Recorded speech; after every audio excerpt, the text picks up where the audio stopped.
Nothing But the Words, episode number 76, writing a book that competes with the best. Welcome to Nothing But the Words, the podcast that gives you everything you need to know to write a phenomenal book. Now here's your host, your author coach, Candace L. Davis. Hey there, and welcome to Nothing But the Words. I'm your author coach, Candace L. Davis. I hope your week and your writing are both going well. So I've just returned from a retreat for the board members of a nonprofit organization I serve. And while the organization is focused on creating jobs for the people who need them most, we spend a lot of time talking about books. One of my friends there wondered whether you should write a book if you think someone else already owns the category of the book you want to write. And my answer was a very clear yes. In this episode, I want to tell you why it doesn't matter if someone else owns the topic, owns in quotation marks, of course. You cannot see me doing air quotes right now. In this episode, I want to tell you why it doesn't matter if someone else owns the topic you want to write about, why that can actually be a good thing, and how to use it to your advantage. First, let's start with the fact that just because you think an author owns a category doesn't mean they are actually dominating it.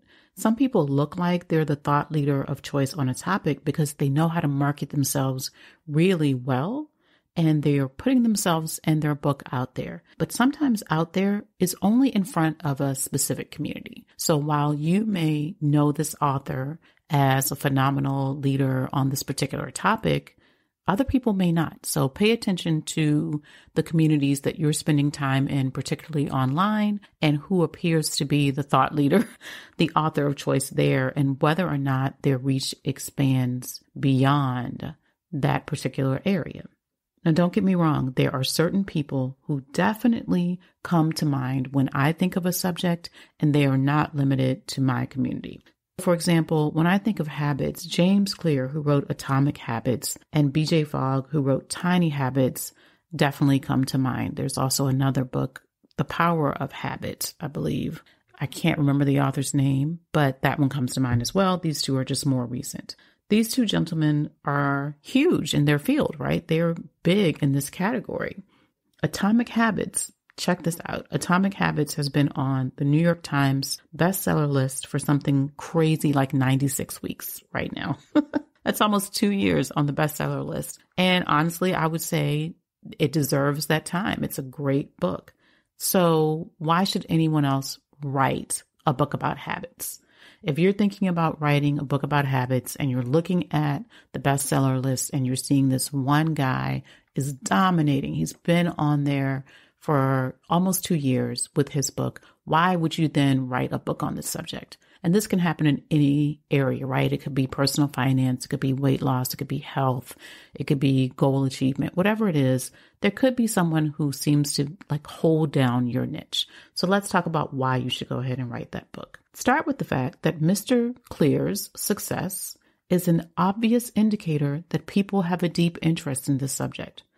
Some percentage of people who bought his book are also going to look for other books on habits. That's what readers do. They read multiple books on the same subject. And let's be honest, most people will not get 100% of the results they want from the first book they read. Atomic Habits is an amazing book. I have probably applied about 10% of what I learned from that book. And some would say I didn't really learn it, or I would have applied more. But my point is that readers who buy one book on the topic are often looking for other books. Their lack of results might be a problem of failing to implement, but the bottom line is if they don't get those results, they will continue to look for another resource. And even sometimes when they do, they just want another perspective. In the early years of my writing career, I probably bought and read more than 24 books on writing, and I still buy and read books on writing. In the last decade, I've read no less than 20 books on healthy eating. I want a variety of perspectives so I can figure out what works best for me and for my family. One of those books hitting bestseller status did not stop me from buying the other books. One of those authors seeming to dominate the category did not stop me from looking for other authors who have different opinions and perspectives on the same topic. Finding a book that seems like the go-to resource in your field can be intimidating. I totally get that. You might think you shouldn't bother writing your book because this person has already said everything that needs to be said, but that would be your mind trying to protect you from the possibility of failure. And in this case, your mind is overprotective. Some people will read that go-to book and still want more. And for other people, the go-to book won't even resonate. They won't even buy it. Or if they buy it, they won't read it.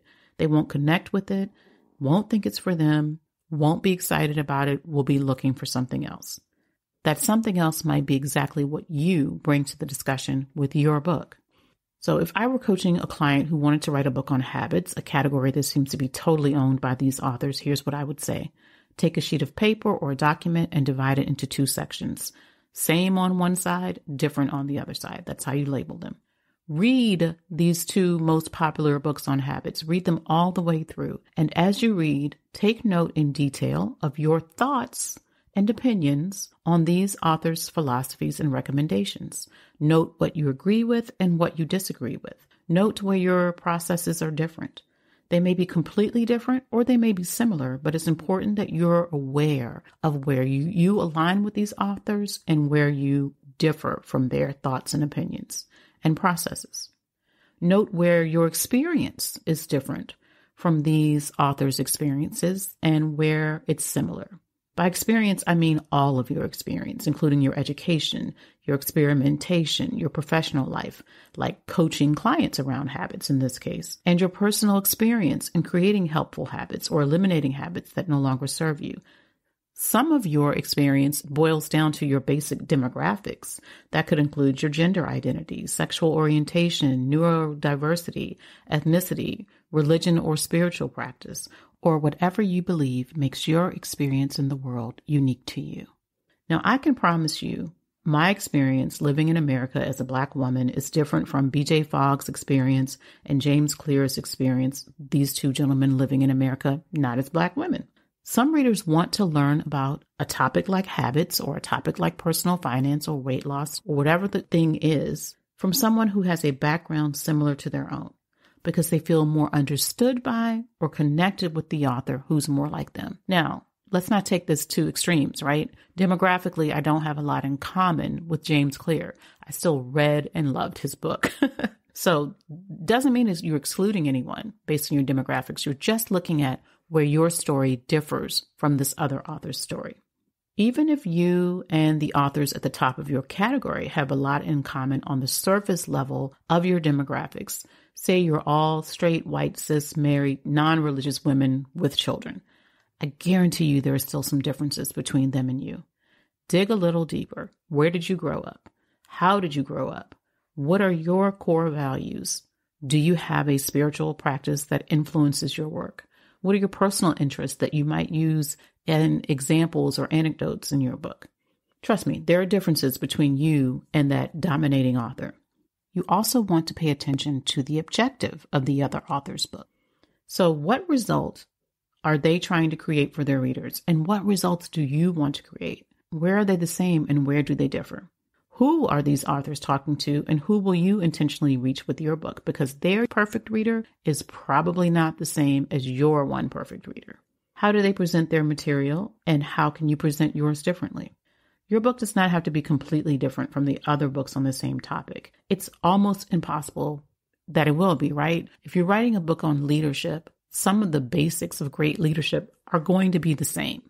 If you're writing a memoir, there's a better than average chance that you and every other author in your category had some successes and some failures, overcame some obstacles, and experienced heartbreak and elation along the way. You'll have that in common. If you're writing as a subject matter expert, you and the other subject matter experts are probably going to cover some of the same points. When you write a more prescriptive book like personal development or professional development, you will probably have some overlap in your processes. That's fine. That's to be expected.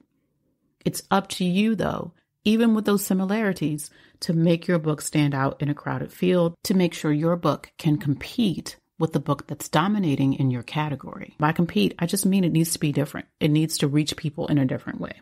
You have everything you need to make sure your book is different and it can compete with a book that seems to be dominating your category. That's all for this week's episode, my friends. For more writing tips and inspiration, follow me on Instagram at Candace L. Davis. Thanks for listening to Nothing But the Words. I'm your author coach, Candace L. Davis, and I'll see you next time.